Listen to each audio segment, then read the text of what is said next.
flag of the United States of America, and to the republic for which it stands, one nation, under God, indivisible, with liberty and justice for all.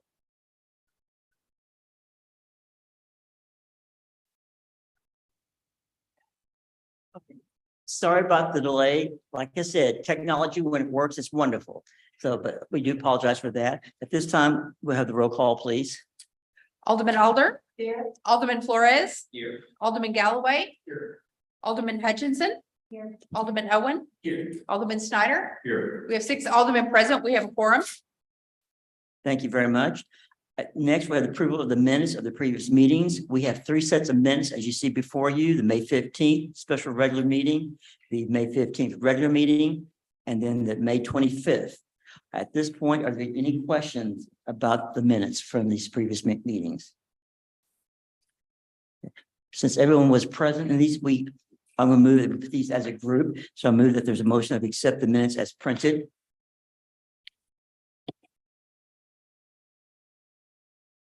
Okay, thank you, Alderman Alder, and seconded by Alderman Hutchinson. All in favor of the minutes from these 3 meetings as printed, do so with show of hands. Thank you, and it passes. Okay. Next, we have really nothing on item 5, ceremonial matters, but we do have some scheduled visitors and guests.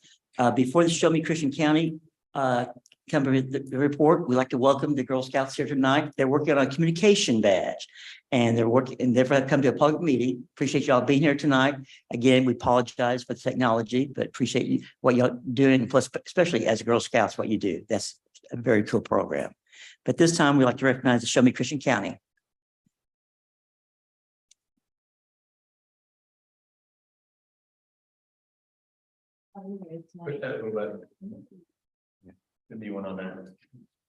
Hello, There there we go.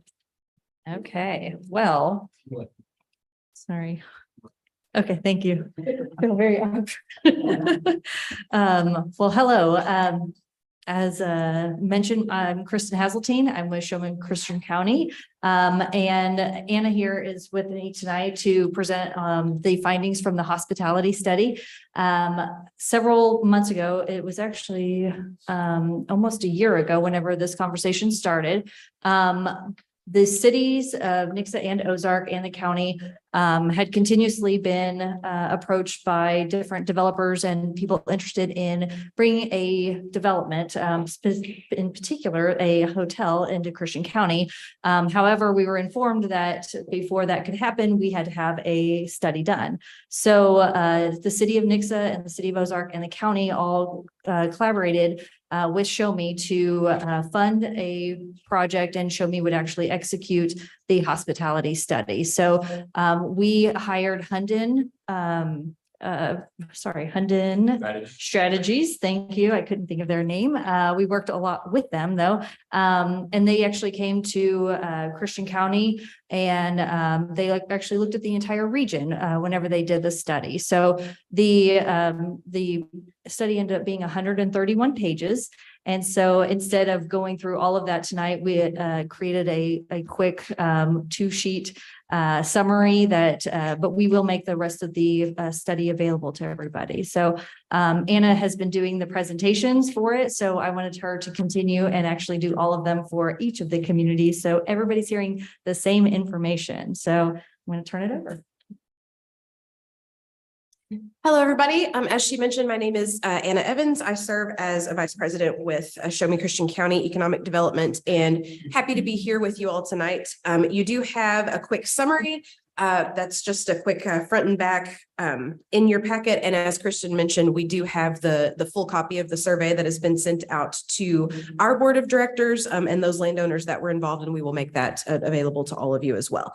Quick note, I won't go through every single bullet point on both of these pages, but do want to remind everyone that the study results encapsulate a particular snapshot of time. So what we are doing is looking at the current conditions as they are on the ground, economically, geographically, what our markets are doing here locally and to the north and south of us in Greene and Taney counties. The purpose of the study was to examine, number one, the local market and what the market can already support. So it's not looking at, 10 years in the future, we have all these predictions and we think it's going to be here. We're looking at what is the market doing today, and can Christian County and the surrounding areas support a local hospitality development today with the demand that we have. Secondly, the purpose of the study, it was twofold. It was a market study and it was also a financial feasibility study. So if someone was to take a look seriously at development of a hotel or other hospitality asset in this area, what would that look like and what is the recommendation for the type of facility, and potentially some numbers on a pro forma of what it would look like as far as investment and when you could expect a return on that investment. So lots of data and lots of cool numbers to look at and dig into in that study, but we will hit the highlights this evening. So first of all, we were happy to see, and I don't think that the study turned up anything that was necessarily something we didn't already know. As Kristen said, we've been receiving interest and inquiries from hotel developers and others in that industry for quite some time. And every single time we would receive an inquiry, we would hear, your area is growing. There's, more stuff to do than ever before. We know that there's interest. Where's the study? We want to see your numbers. Prove to us that we can make this work, and we would be happy to talk further. So the number one quick summary point, Christian County hospitality demand is growing and could support a local hotel development. The consultants looked at specifically 5 particular properties, and that's number 2. 5 potential sites were evaluated. We had 3 in Nixa and 2 in Ozark.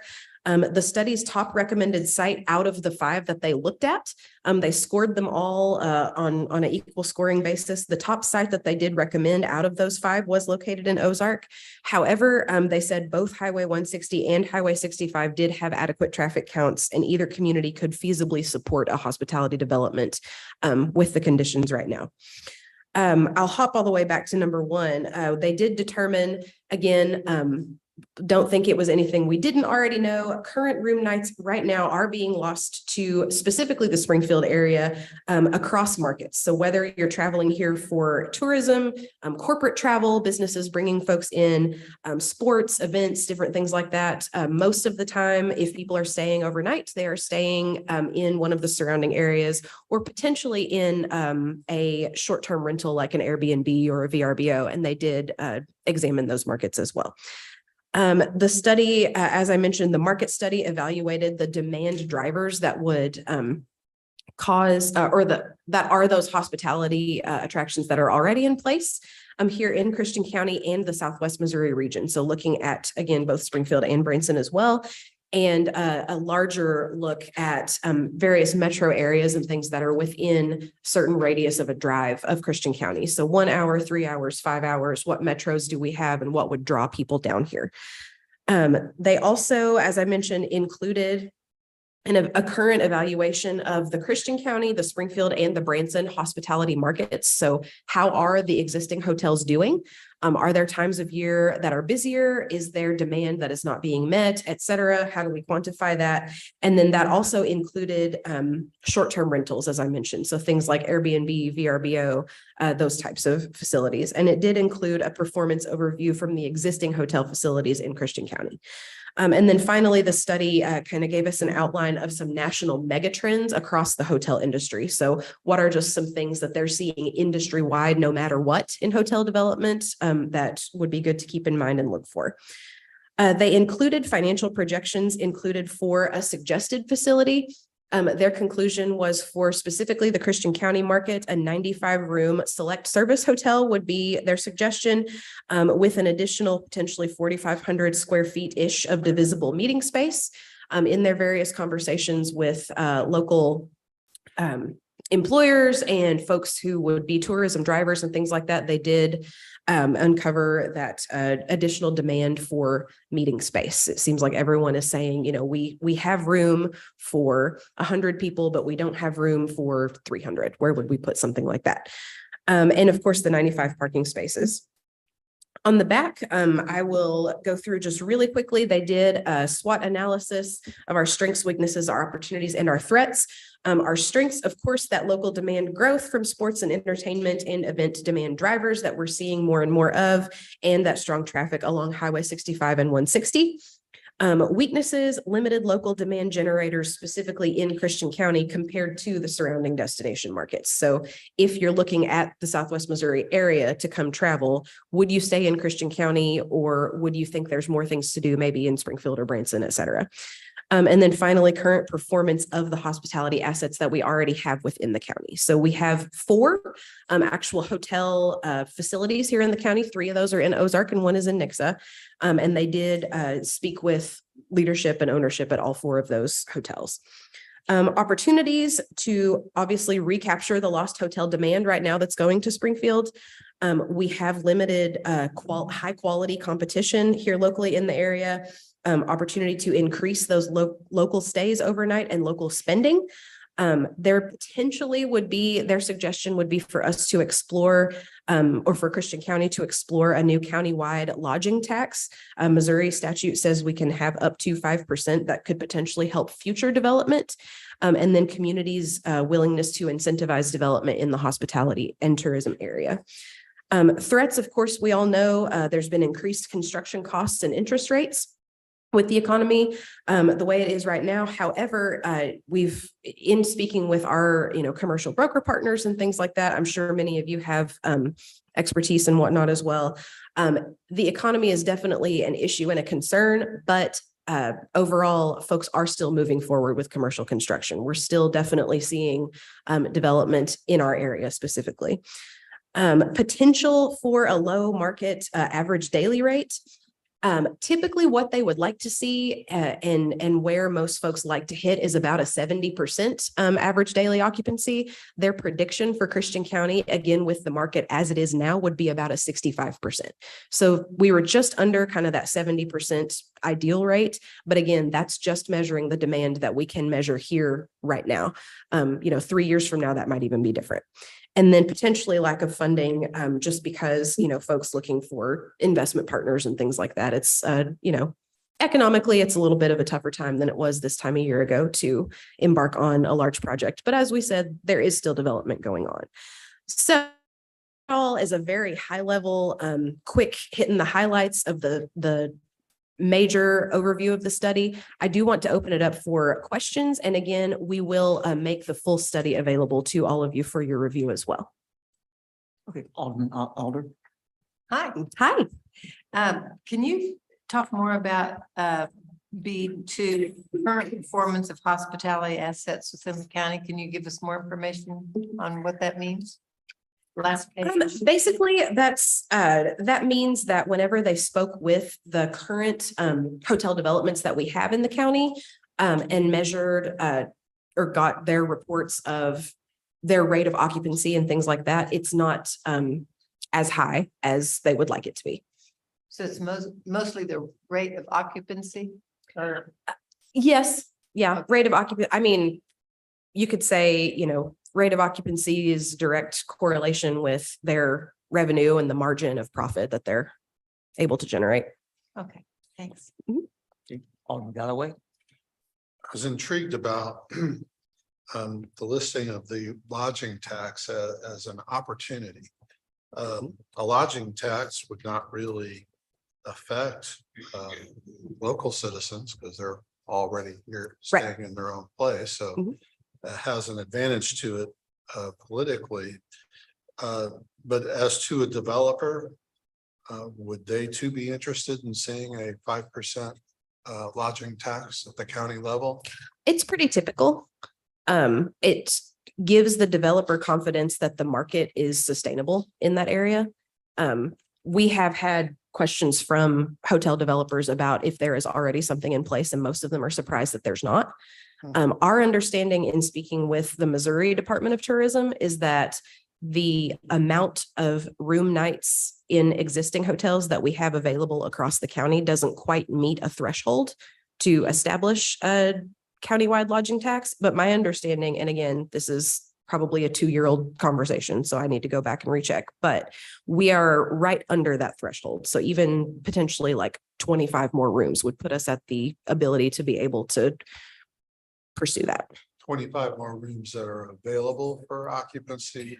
We right now in the county, we have 4 hotels. When you add up all of the rooms available, we're only at 153 rooms. So we are just under, I'm not sure exactly off the top of my head what that number is, but we're very close to the number of rooms available in our area to be able to work with the Department of Tourism to pursue a specific tourism or hospitality tax. My question then turns to the 65% figure. Or 5% under what would be attractive to developers, I guess, Sure. in this industry. Is that 65% something that's really gonna stand out and really be a negative factor for developers, or is it one of many? How do we take that? I mean, ultimately we have people approaching us and asking us for our numbers. So I think I don't know that the 65% versus the 70 is going to be on itself a prohibiting factor. I think that each individual developer and brand, whatever they work with, has their internal calculations for, it has to be at this level or what have you. But that is a projection by the consultants. So they're saying, plugging in all of our various numbers and doing whatever it is that they do. I don't really know what all their factors are, but we estimate that a Christian County development would probably operate right now with the demand that we have at about a 65% room occupancy rate. So it kind of is up to each individual hotel brand or developer as to how high they weight that consideration. My final question, it was the county, Ozark and Nixa that funded this, so they will all be receiving this presentation. Yes. Mhm. Thank you. Absolutely. Alderman Flores. With that 65% average daily rate that Bruce was talking, Mr. Gallo was talking about. My question would be, I noticed it said Nixa or Ozark. So I imagine that 65% we're talking about, they would accommodate for one hotel between the 2 cities, not one in each. That's my understanding. Yes. Okay, that's what I would figure. Okay, thank you. That was my one question. Alderman Snyder. Yes, ma'am. Were there any specific chains that reach out to you? I mean, just on the developer side, like a very reputable chain like Hampton, Fairfield, were there any of those folks actually contact you? I will say yes. It depends on the relationships that particular developers have. Like one hotel developer might have relationships with 2 or 3 different brands that they consistently work with. Gotcha. The reason I'm asking, some folks look for a specific chain.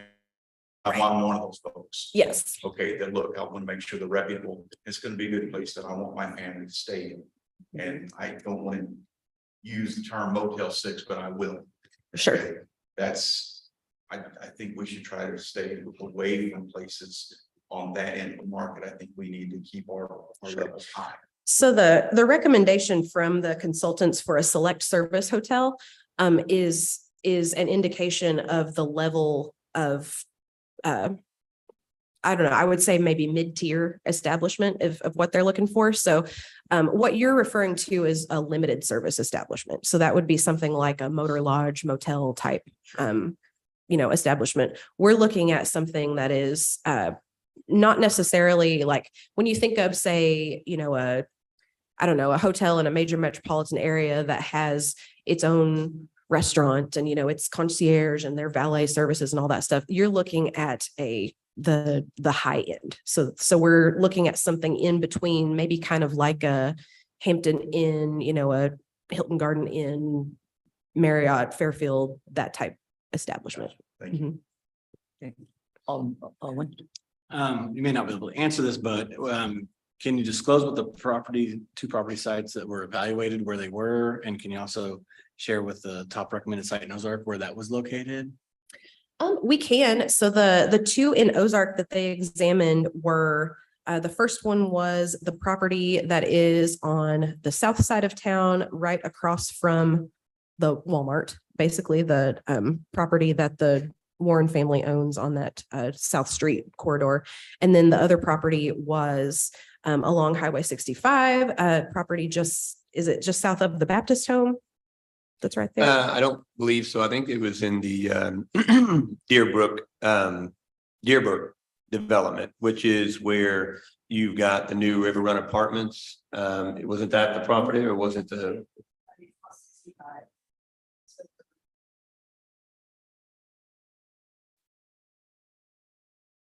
Okay, around the Duck Stadium.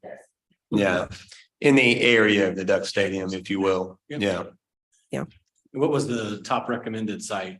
Do you know? Their top, the site that scored the highest on their scoring metric was the Southern by Walmart. Okay, gotcha. Because of the amenities that already exist. Okay. There. See, Mr. Steve? Just a few things to point out that we've been working on this for a few years now, and where it kind of was hot and then not, just because of the situation of the times, and then being able to get it all back and work as partnership. But we've been, when we say hotel developer, you got to make sure that it's not a typical developer. Your hotel developer is your operator. It's an owner operator.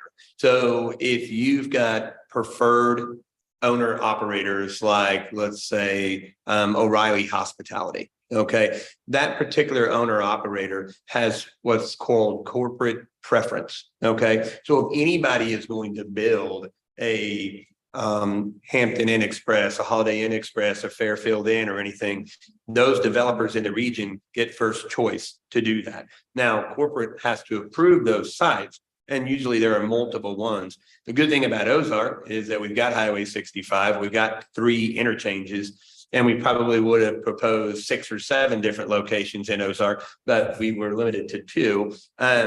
Really, the study, if you look at the whole thing, there isn't a single one of our 3 interchanges that are a bad location for what I would say the next tier hospitality. We have what is called kind of, for lack of a better term, transient type of hotels, meaning that maybe contractors and those people that aren't going to stay the weekend, they're going to stay the night. I'm in for work of that nature. I'm building the Whataburger, I'm building the Starbucks, those kind of things. I'm a contractor with Optimum, or I'm laying gas line. Those are the kind of highway stays that we have now, and that's the type of hotels and the level of service. But when you have that next tier as identified in the study, that's kind of that what they really call the full service. And anymore, the full services, I can come down. There is a continental breakfast, or maybe a little bit of expanded breakfast and so forth, but those types of services. When you really get up into the next level is when you might have a restaurant or something in the location that's probably in Ozark going to be more your boutique hotels that you might find downtown, but not likely to be on the highway. Now that could be spurred by different kinds of development. New development comes in that might warrant that. You might get that. I'm sorry. Yeah, no, To speak I was to just going that. to say that the hotel developers that the Hunden Strategies Group reached out to are also the owner operators that actually have hotels at other locations. So they did survey them and talk to them as well. So. One of the in the national trends that they talked about, and this is just a brief summary of that, but one of the things that they did talk about was the fact that for this particular development kind of being the first on its level in the county, I would say, as opposed to that limited service establishment. As far as national trends go, you're going to have much better luck specifically with one of the recognized national brands. So, you have a lot of folks, this is a unique area, and we have a lot of fantastic, very identities and assets. So sometimes it's not a bad idea, but you hear people getting excited about potentially, oh, we should have a boutique hotel. A boutique hotel would be fantastic, but it's not going to pull people off of the highway, right? It's going to attract people who are already coming and planning to stay here most likely. So again, as far as those national trends go, when you're kind of establishing a hospitality industry presence in an area, you definitely want to start with that recognized national brand instead of kind of having someone maybe take the chance or take the leap or have that initial investment being a very unique boutique hotel where you don't really know exactly what the experience is going to be. Any other questions? Do appreciate the report. Of course, I'm biased. I think Ellsworth would be better. Thank you.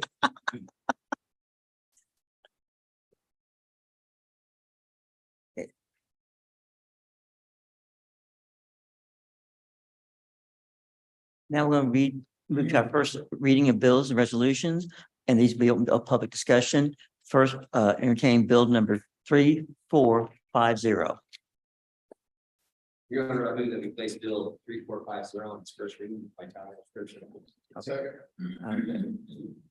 Okay, so we have bill number 3450 for this first reading. Motion is by Alderman Flores and second by Alderman Galloway. Oh, I'm sorry. Yes. All in favor, do so by a show of hands. All in favor? Thank you. Sorry about that. An ordinance accepting and authorizing the city to enter into an agreement with the Missouri Department of Economic Development for the Missouri ARPA Local Tourism Asset Development Grant Program related to the construction of the Chadwick Flyer Trail Phase 4. Thank you. Director Jeremy Parson. Good evening. I kind of pivoted when I saw we were having technical difficulties. So you're getting a paper copy and you're going to see my chicken scratch notes on there. So please disregard the penmanship and all that good stuff. And I don't think I said anything too outrageous on my chicken scratch. So, but you guys have heard about this obviously many times, and we'll kind of fly through this. Right now, we are in the process of really focusing on Chadwick Flyer Phase 4. The big picture, oops, I've got it right here in front of me.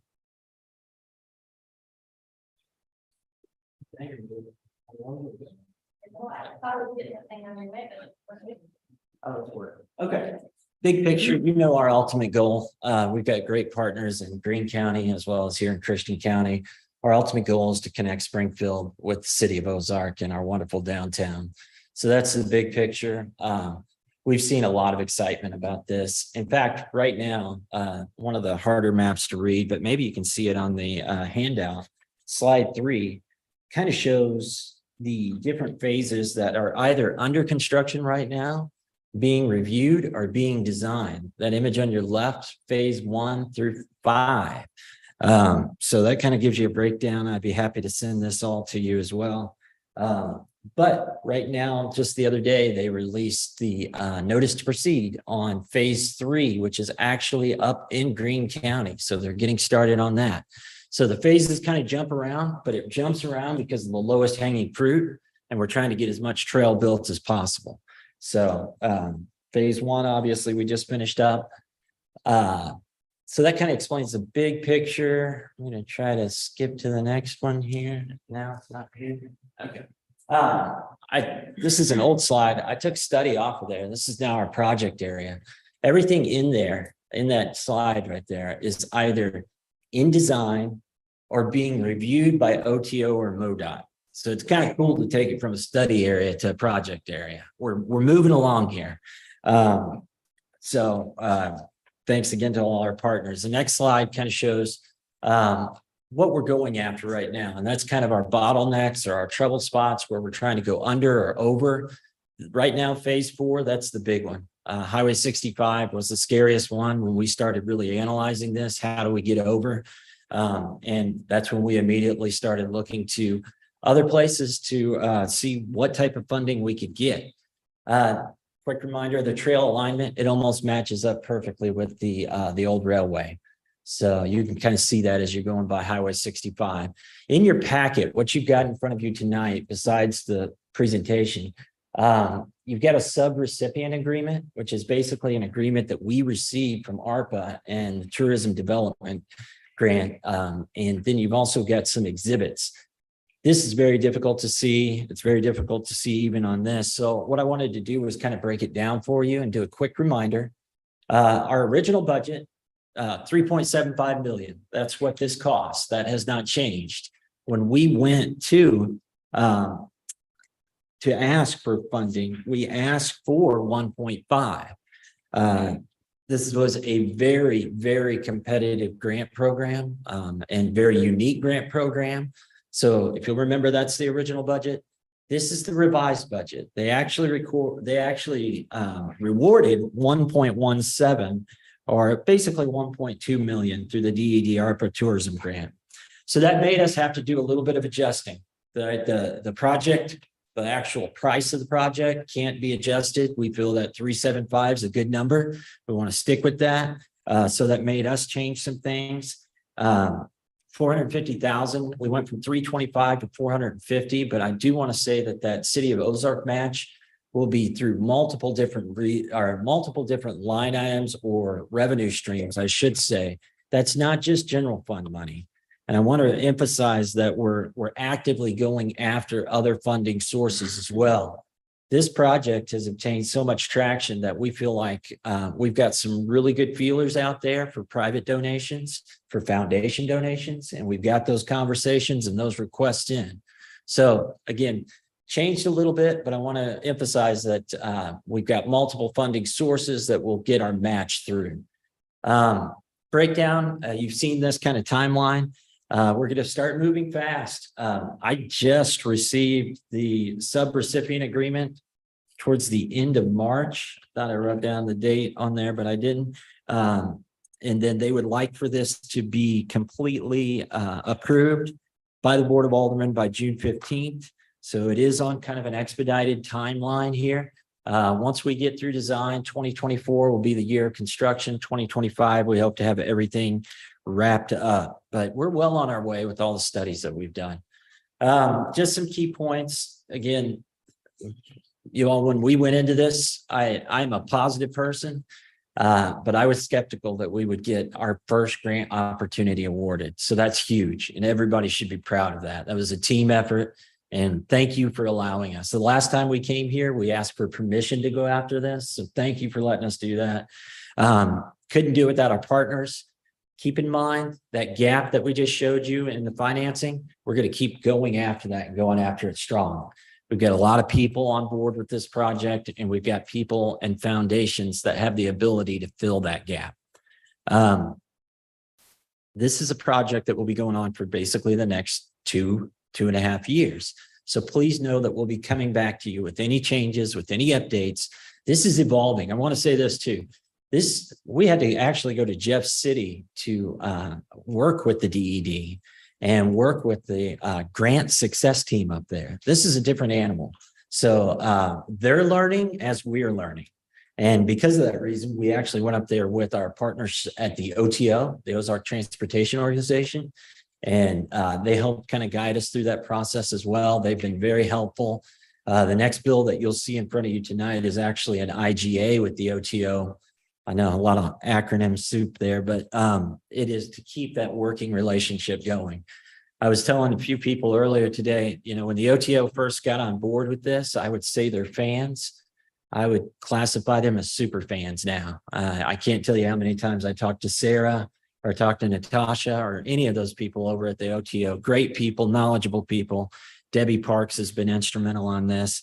And on this one too, I want to thank Amanda, because this DED, the cost breakdown and everything, it was not the easiest to get our arms around, but Debbie Parks really helped us at the OTO as well. So anyways, it's all about partnerships. Guys, if there's one thing that Steve preaches to us over and over again, it's about creating relationships, building relationships, and learning how to parlay money. And I think we do a pretty good job of that. We try to put in as little as we can and get the biggest return on our investment.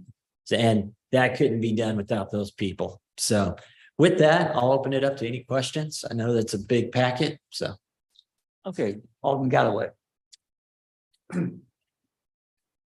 So the proposal before us is to authorize us to enter into an agreement whereby we are committing ourselves to a certain level of funding. I'm with you so far. Yes, sir. Okay, and and the amount of money that the city of Ozark could be out in a worst case scenario is what's listed here on your chart on page 5 at the top. That's the way it was explained to us, assuming that the project stays within that 3.75. 450 would be the worst case scenario. Okay, 450,000. But I think what you have it here written down in a notation under that table that there are multiple funding sources, and you also said that are being explored. Those were the private sector areas that you were talking about. Private and STP. And See, I didn't realize you'd see that note till I made that change there, but yeah, we're hoping I'm an that attorney. that. That's one thing I'm good at. You're seeing the inside notes here, my footnotes. Yeah, but you have private funding and our STP urban funding, a combination of that. And I'm hoping that will, you can see the number I wrote down there. I don't want to say it and jinx it, but I think that's where we can get it down to. As low as that Yes, number down there. yes, that's what we're hoping.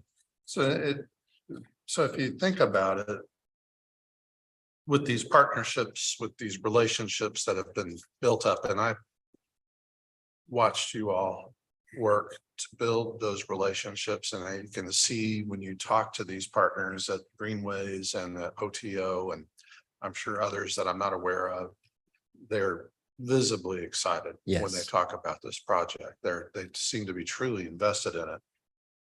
I mean, really what you're talking about is a money multiplier where it could be as low as the figure that you put here that the taxpayer is out, or as high as 450, but you seem to think that's pretty unlikely.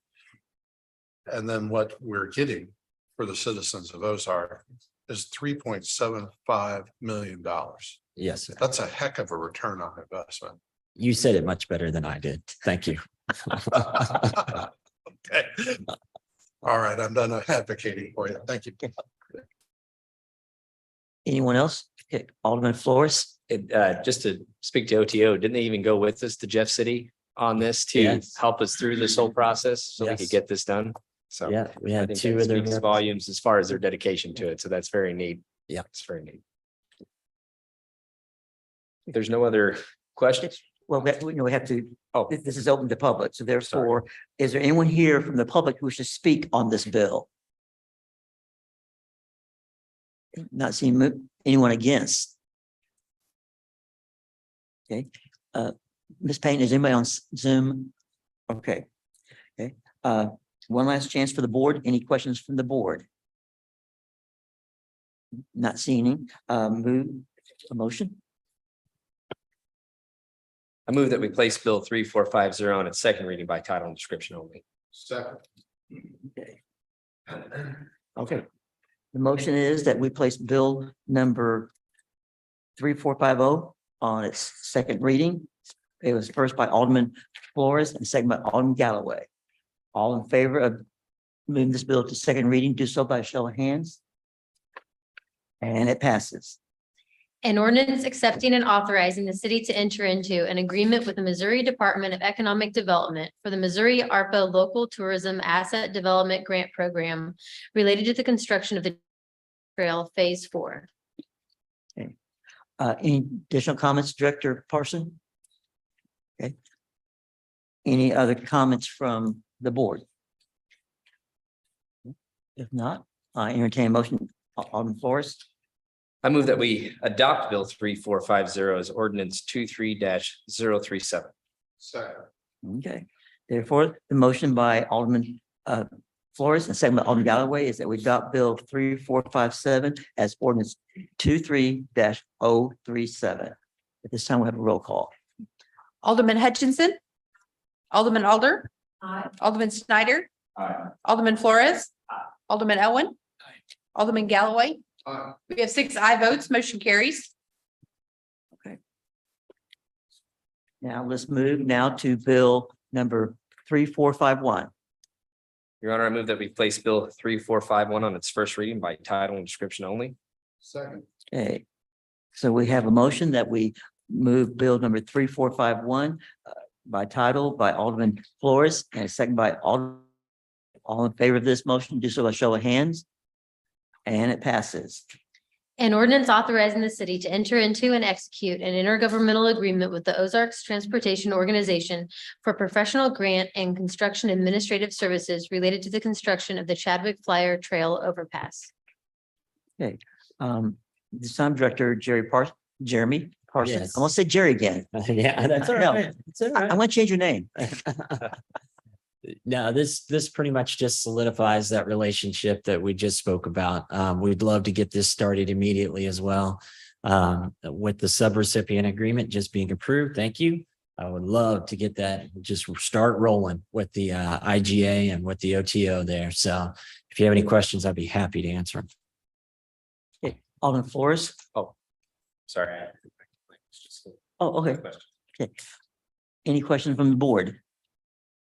I'm not seeing any activity. Again, this is the first reading. Is there anyone here who will speak on this bill? Anyone against? Okay, we had no Zoom, so again, more chance for anybody from the board, any comments? Not seeing movement. I move that we place Bill 3451 on its second reading by title and description only. Second. Okay, we have a motion that we place bill number 3451 on second reading. It was made by Alderman Flores, second by Alderman Galloway. All in favor of this, do so by show of hands. And it passes. An ordinance authorizing the city to enter into and execute an intergovernmental agreement with the Ozarks Transportation Organization for professional grant and construction administrative services related to the construction of the Chadwick Flyer Trail overpass. Thank you. Sir, any? Okay. Alderman, any question on the second reading? I am not seeing activity. I move that we adopt Bill 3451 as ordinance number 23-038. Second. Okay, the motion is that we adopt bill 3451 as ordinance 23-038 made by Alderman Flores, second by Alderman Galloway. Roll call, please. Alderman Owen. Aye. Alderman Hutchinson. Alderman Flores. Aye. Alderman Alder. Alderman Galloway. Aye. Alderman Snyder. Aye. We have 6 aye votes, motion carries. Now we'll move to bill number 3452. I move that we place Bill 3452 on its first reading by title and description only. Second. Motion is that we adopt bill 3452 on its first reading made by Alderman Flores, second by Alderman Galloway. All in favor of this motion, do so by show of hands. And it passes. An ordinance awarding a bid to and authorizing the city to enter into a contract with Scapes Lawn Care and Landscaping Incorporated for residential backflow testing services. And again, Director Jeremy Parson, welcome back. All right, so if you all remember, it's been a few months. Mr. Octon brought a great presentation to the Board of Aldermen. I think it was in late February, early March, right around that time frame. And we actually have the presentation here tonight if we need to get into any of the details. But since that time, we've just been kind of following what we outlined in that ordinance with you all in terms of streamlining our approach to backflow inspections. Remember, these are DNR enforced, and these are things that we have to do to stay in compliance. And that's what Tim does a great job with. He is our safety and operations and compliance manager. He does a great job with project management. Like to do tonight is take that final step. We've done all the other steps that we've outlined in the slide. I think some of the streamlining that we've done in terms of the email, some of the programming, some of the software has just been tremendous. It's taken a lot of burden off staff. It's allowed us to be more efficient. But we still have those scragglers out there that will not turn in a backflow report. So the last step to this was to choose a qualified bidder to come in and actually perform that service of inspecting the backflow if the resident still hasn't done so. The reason this is coming to you in June, we put this out initially a couple of months ago for bids, and we only received one bid. And that bid ended up being disqualified. So we had to put it out again, and we received 4, I believe. And in this case, Scapes is a local and reputable company that we've worked with in the past on other projects. They came in as the lowest and most qualified bidder, and they'll simply conduct that inspection. And that inspection will then be put on the water bill so that we can then give that report to DNR and we stay in compliance, which is another way that other municipalities have been doing this. And I think it's a fantastic way. We're very happy with how it's going so far. Tim looks more well-rested than he usually does this time of year. So, so this evening, because of the delay in the bid process, we would ask you, since you're familiar with this, that if you do choose to pass this ordinance, we expedite it because those are due, and we need to get that process started and get those inspections done. Unfortunately, we just had to put it out to bid twice, which was kind of a time-consuming process. So, but any questions whatsoever? I really flew through a very complicated program, but I think Tim did a great job of explaining it. So.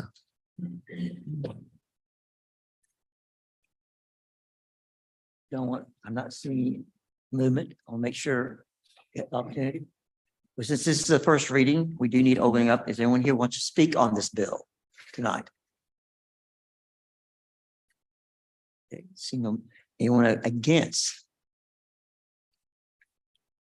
Okay.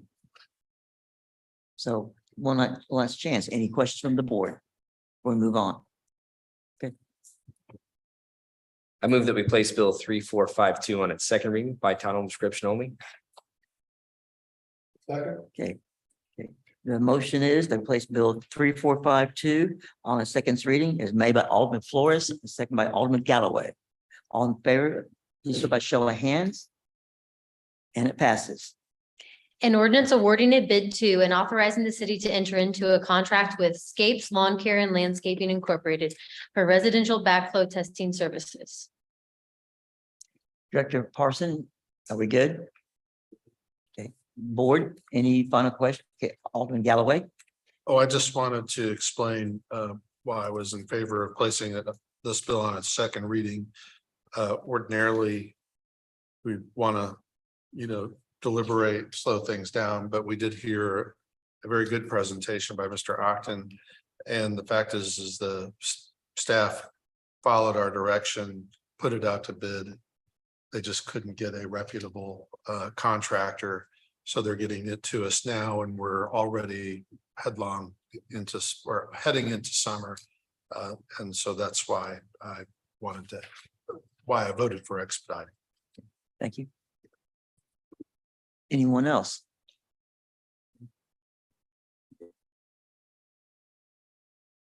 I move that we adopt Bill 3452 as ordinance 23-039. Second. Okay. The motion is that we adopt Bill 3452 as ordinance 23-039 as made by Alderman Flores and seconded by Alderman Galloway. Alderman Snyder. Alderman Alder. Aye. Alderman Flores. Aye. Alderman Hutchinson. Aye. Alderman Galloway. Aye. Alderman Owen. Aye. We have 6 aye votes, motion carries. Next, we'll move to resolution number 1985. Your Honor, I move that we place the resolution 1985. Or move that we read resolution 1985 by title only. Second. Okay. Okay, the motion is that we read by title only resolution 1985 made by Alderman Galloway, second by Alderman Flores. All in favor of this motion, do so by show of hands. And it passes. A resolution by the Board of Aldermen of the City of Ozark, Missouri, approving one appointment to the Land Clearance for Redevelopment Authority. Staff comments, City Administrator Childers, do you have anything you want to add to this? Okay, board, any questions that we wish to ask? Okay, since this is the first reading, is anyone here from the public who wishes to speak for this resolution? Or against? Okay. Okay, not seeing any activity. Alderman Galloway? I'll just add, this is Rick Gardner. Oh. Moving to a point. Your Honor, I move that we adopt resolution 1985. Second. Okay, so the motion is that we adopt resolution 1985 made by Alderman Galloway, second by Alderman Flores. All in favor, do so by show of hands. And it passes.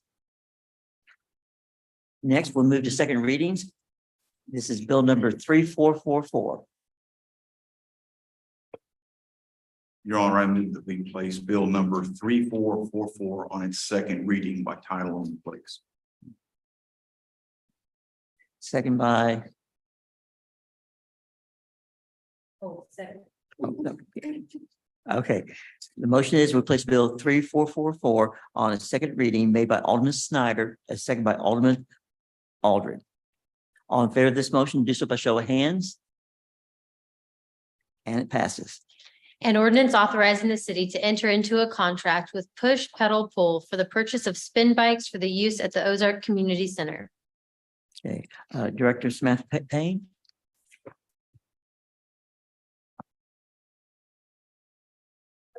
Okay, I know you can't see this, but it'll be nice for pressure as I see it come across the. Look there or, but it is my little. And everything's in this level, including the internet.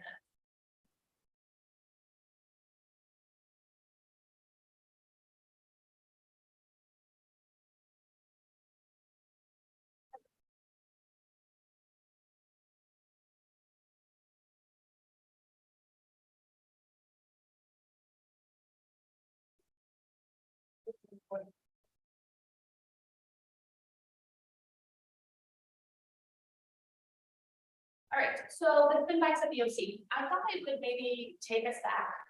So I know we have a couple of new aldermen and like why we bring something to you guys in terms of why we get there. So in the 2023 budget, in the fitness expense line item, there was little notes off to the side and it says new fitness bikes, and then there's an amount set there off to the side, which is just an estimate. And I say estimate because we have kind of a guess, but it's a pretty good estimate as what it's gonna cost. So the board, the grant to the board approves the budget. When we go into a new year, anything that falls $20,000 or more, we have to put it out to bid, saying, hey, this is what the specs and qualifications, this is what I want to have, and this is what I want back from bidders. And that way, everyone has a chance to, say, this is how much I would charge you, this is how much I would charge you. So that's how we got to where we are. So the spin bikes, again, there are 12 classes a week that involve spin bikes. 6 or more of them are completely full. Oh, you guys are right in the middle of my screen. There you go. We're asking for 18 new Schwinn Group Cycle ZA bikes. This is how we went out to bid. We had 4 bids come back to us, and we are going with Push Pedal Pull. That's at the cheapest that we have. They're close, they're in Springfield. We've worked with them before, it's a good company. So we were very comfortable going with that, and that they were the lowest bid as well. I just want to remind you, and you guys can't see this, but there off to the side right here is the fitness item that was approved in the 2023 budget. So this is just the next step where I would bring it to the board for approval of the contract as it was already budgeted and planned for in the 2023. Do you guys have any questions? Any questions? Alderman Snyder? Back on May 25th, we had a good conversation involving the OC, which was a very good presentation. I had a lot to take away from that, and I believe the other folks on the board here did as well. I still have reservations about spending money until we find out what our priorities are at the OC. I think we need to prioritize our maintenance issues and see where we lie with the facility before we invest any more money to put anything back inside the OC. And I say that with sincerity and professionalism. That's my thoughts on it. Okay, thank you, sir. Anyone else? Okay, Alderman. Sam, just a couple of questions. Tell me again, you have how many spin bikes now? I believe we have 18 spin bikes, and we're just replacing those spin bikes. So it's replacing the 18 you have. What's the lifespan on the ones that you've got? We replace them about every 4 years, and this is our 4th year. What starts to happen is bikes will start not working, and then they go out of commission. And we have to end up spending more money on the repair of them. So this is something we do every 4 years. And then refresh my memory, what do we do with the old spin bikes? So this year, they were only gonna give us $100 a bike, so we will surplus them, just like we do any piece of equipment. I think we can get more than that, like more than what the company was willing to trade in value us, so we'll surplus them. Mhm. I remember you saying that, yeah, thanks. I think it would be a good idea in the future to have sort of an insight on how you're planning, what things that you need to purchase, how you're planning to use the money, what you see coming ahead. But I don't see any reason to hold up on the spin bikes. That was in the budget. You've talked about it. It obviously, you know what you need. I'm satisfied with that. I think you do a good job running the OC, and I feel confident in voting yes for this.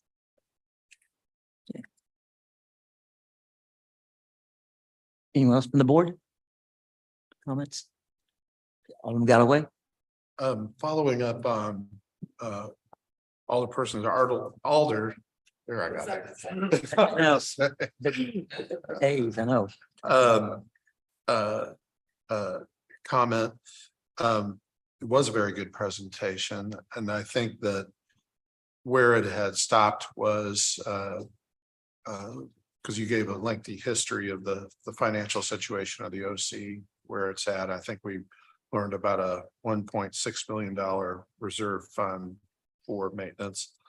And I think you ended the presentation by saying that looking to the future was a different presentation, and that kind of, I think probably those remarks may have been an indirect reference to the board's thinking that we did want a price list of the big ticket items that are coming up. So we feel like we're right there with you in making those decisions. We did hear something about phased in purchases and prioritizing different things. When do you think we could hear? It wouldn't need to be a very long presentation because it sounds like the idea is pretty well developed, but when do you think that we could hear that presentation? On the kind of the financial reports and the phasing and. Yeah, the price listing, these are the things that we got to replace. We know the big ticket items. I'm not talking about the toilet paper holder.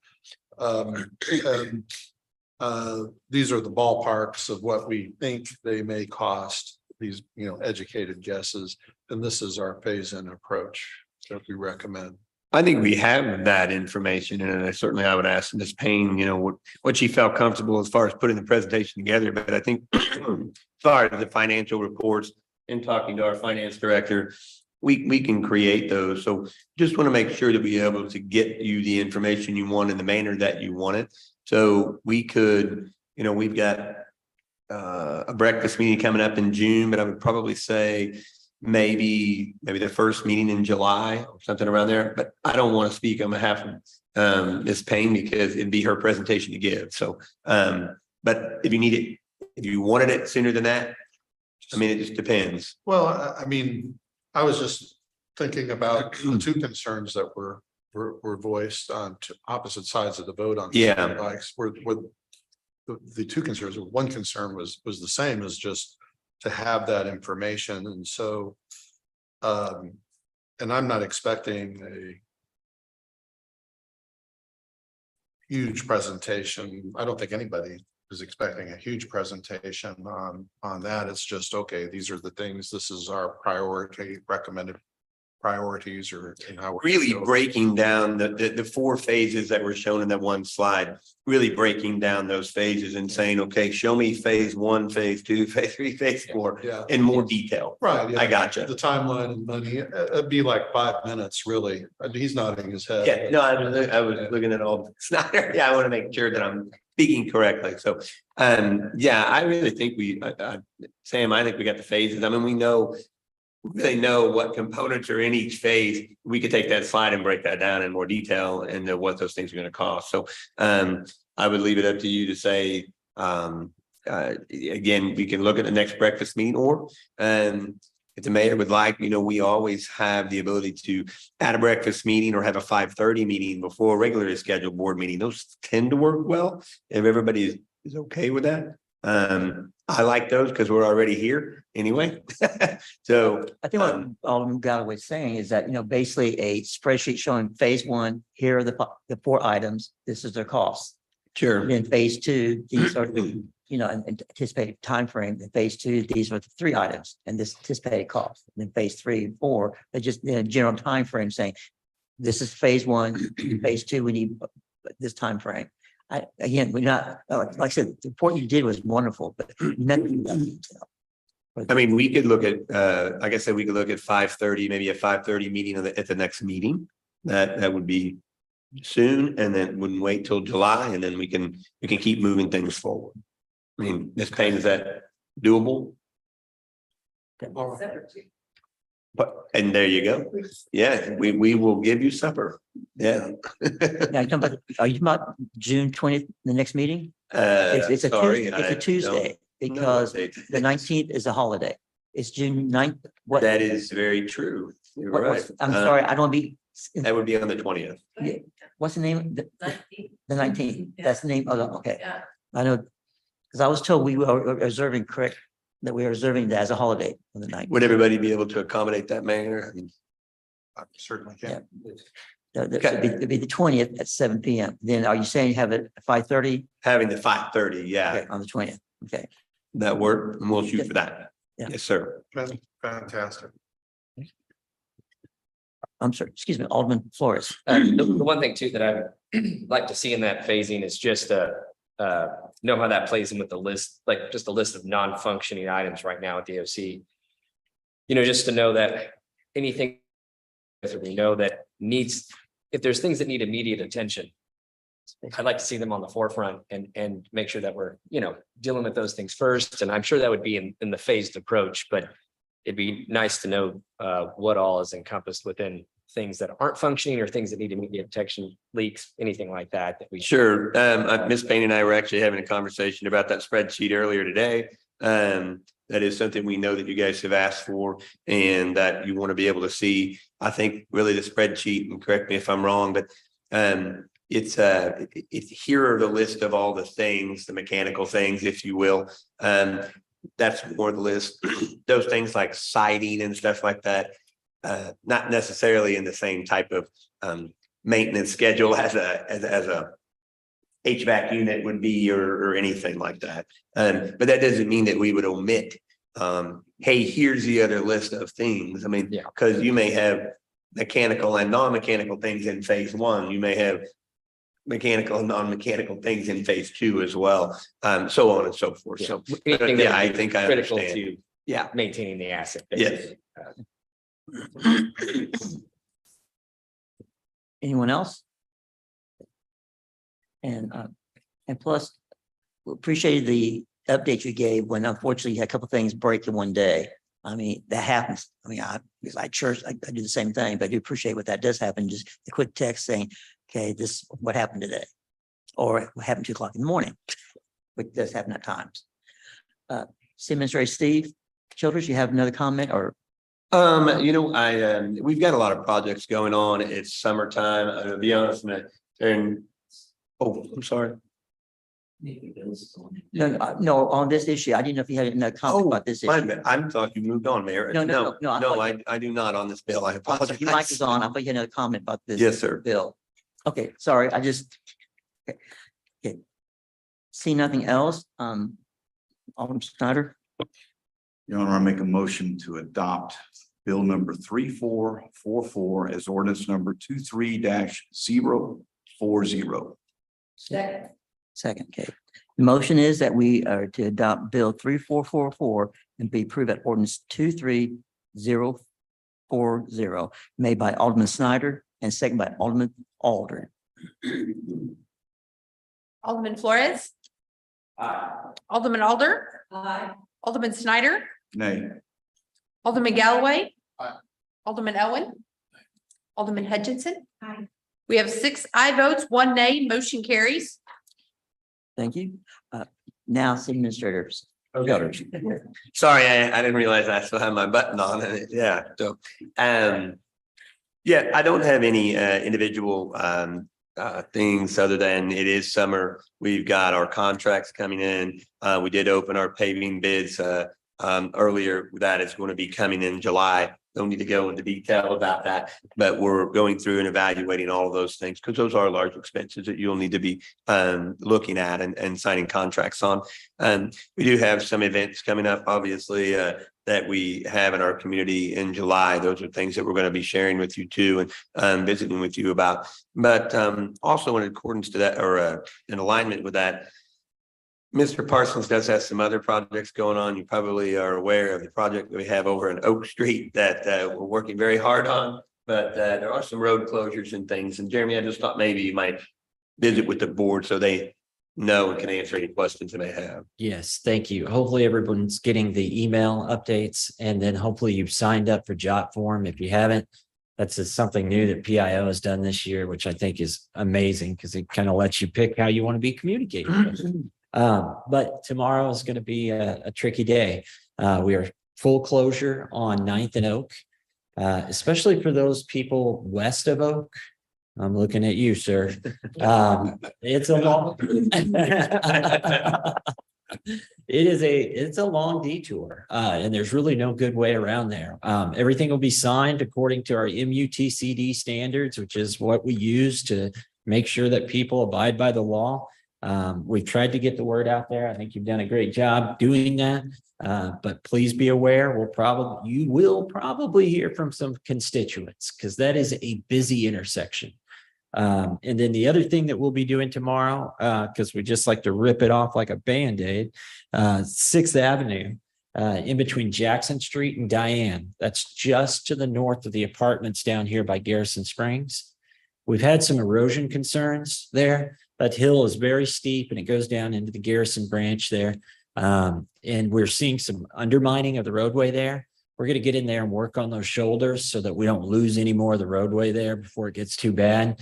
And we don't want people dropping a tire off into there and getting any type of damage. So please be aware tomorrow you might get some text and some calls, but if you need to, send them my way. So any questions about the projects?